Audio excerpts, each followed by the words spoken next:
আচ্ছা, আজ কিন্তু ঠান্ডা অনেকটাই কম পড়েছে।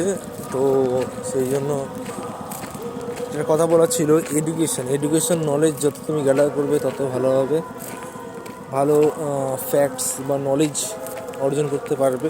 তাই বলবো, যত কিছু নলেজ তোমরা গেইন করো, আর যত নলেজ গেইন করবে তত ভালো হবে। তো তার উপরে কথা বলা ছিল যে মানুষের হৃৎপিণ্ড কিন্তু 70 বার কম্পন হয়, আর মানুষের হৃৎপিণ্ড কিন্তু যে পাম্প 4000 4000 বার কিন্তু সেটা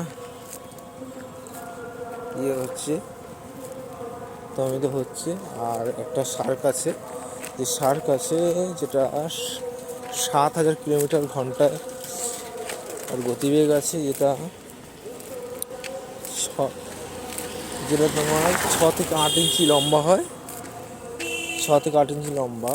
এবং সমস্ত ওটা সমুদ্রের গভীরে আছে, সমুদ্রের গভীরে থাকে। এবং সাথে সাথে ওটা ওটার মধ্যে একটা আলো বিস্ফোরিত হয়, সেটা সমুদ্রের নিচে থেকে আর দূর থেকেও তাকে দেখা যায়।